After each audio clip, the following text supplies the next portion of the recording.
All right, let's do this, ladies and gentlemen, before something else comes up. Um, how's it going? Welcome to the Uber Farmer Cigar Garage Talks. How are you doing? I'm doing pretty good. Doing good for me. I like to roll with the punches, and I think that's the name of this episode, Roll with the Punches. Um, I've been trying to get this video recorded for a while. It's been one thing after another, between people throwing up, people wanting to run into town, children getting injured, children thinking they're getting injured, and nightmares, people calling, but we're getting her done. So what are we drinking? What are we smoking? What are we eating? Tonight, we are smoking the Corojo. Corojo? Corojo? Sure. Gran Habano Moderna. Nice dark wrapper, nice small cigar. Enjoying it. Good draw. I did have to poke it, but I think that was more my fault than anything. To drink tonight, Joe in Black from the Lansing Brewing Company. I don't know. Nothing good ever comes from crossing bridges, folks, so we'll give this a whirl here. Is a darker beer. I don't know if it's was it a porter, I think? I have to look back at the can and take a look. Oh, it's got a fun little story in the back. I didn't even see that. Interesting. Yeah, nice dark, what is it, a lager, dark ale, porter? I think if I remember correctly, it said it was a porter. Let's give her a try. That's tasting like a porter. We're going to say it's a porter. So anyway, tonight, what are we talking about? Rolling with the punches. Oh, I almost forgot. Coconut balls dipped in chocolate. Always a delicious. From Miss Kathy. Absolutely love her wares. She can definitely cook up some good desserts. She's the one who makes the chocolate breads. Pretty much any of the snacks that I bring out here, she's usually the one who makes them because she does some damn fine confectionaries. So like I said, tonight was kind of a roll with the punches night. Pivot, turn. For me, though, that is rather enjoyable to troubleshoot this and problem shoot it and figure out a workaround, prioritize what needs to be done versus what I want to be done. And still see if I can work in those wants to be done, which is, I really want to shoot a video tonight. More than once, I was tempted to just smoke a cigar, have a beer, not shoot the video. More than once, I was just willing to sod it all, forget it. We'll do it on Tuesday night instead of recording them here on Monday nights. But hey, we just keep going, keep plugging on. Prima non mortis, right? First, don't die. After that, everything's easy. As long as you can stay alive and keep going, the rest will sort itself out. Advice I like to give people. Prima non mortis. First, don't die. If you're not dead, you can do something with that. You can work and get some stuff done. Keep working the problem, find a solution. But the first step is stay alive. Well, I'm very much alive, so I'm solving the individual problems, trying to find a solution, and keep moving. It's something I picked up when I was on the ambulance. Prima non mortis. We used to tell doctors would swear prima non nocere. Latin for first, do no harm. It's supposed to be part of their Hippocratic oath. Well, I had a... oh, perfect, my light fails. That's okay, though. Remember, roll with the punches here. Roll with the punches. I had a colleague of mine who spoke Latin, and we were talking about EMS and whatnot, and we kind of talked about, someone said prima non nocere. He said, no, after hearing you guys, I think you guys more fall into the prima non mortis. Very EMS thing. We sometimes have to cause a little bit of harm.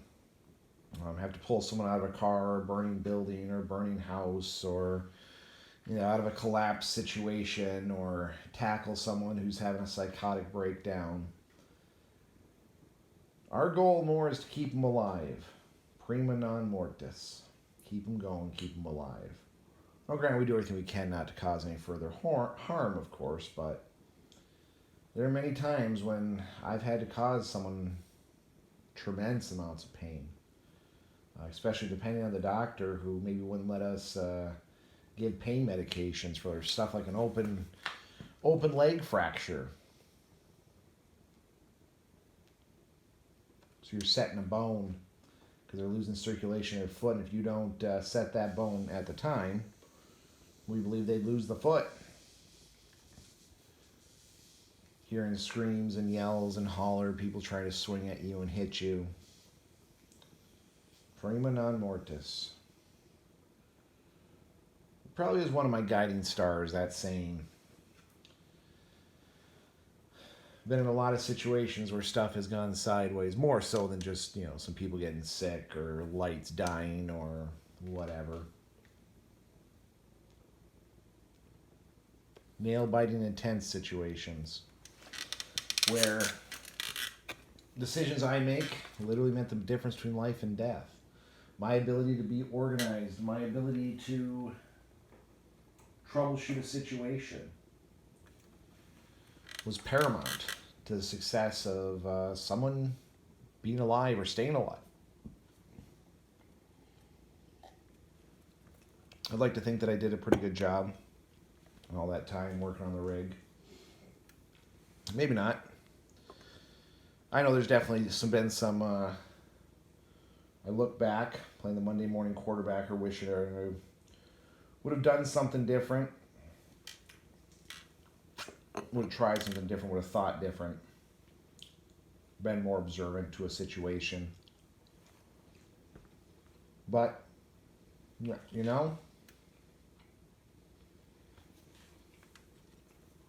I did what I could with what I had. Might not have been the perfect solution. Might not have been the correct piece of equipment. But I did what I could with what I had on hand. And I've really tried to live that. And you should too. I'm sure. It's raining when you're supposed to get married. Oh wow. Pivot. Your birthday cake didn't turn out all nice and fluffy when you made your own birthday cake for a kid. Oh well. Pivot. Hell, one of the best times my kids will tell you they've ever had in their life was Thanksgiving. Oh, what was that? 2018, 2019? We had all the power go out. It was out for a few days. And Dad was pivoting the crap out of that place.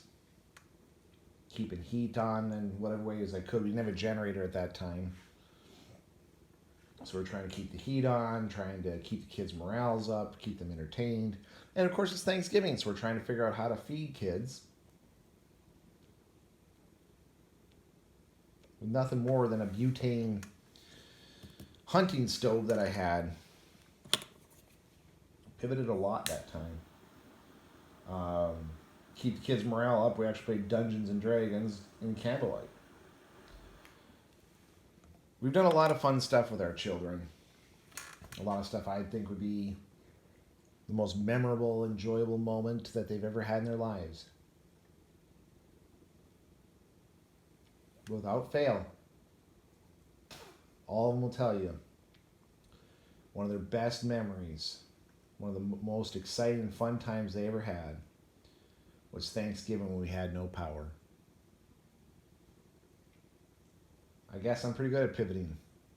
Something you should try and practice too. Roll the punches, pivot, prima non mortis. If you're not dead, the rest will sort itself out. So anyway, folks, I'm going to kick back here and hopefully enjoy the rest of my cigar, rest of my beer, and my nice little coconut balls dipped in chocolate. And yeah, we kind of think about all the different times I've had to pivot. And yeah, a lot of them were actually, now that I look back, good times. Many of them, I wouldn't have done anything different. So anyway, folks, I hope you're having a good one out there. Hope everyone's staying safe. We'll see you on the next one.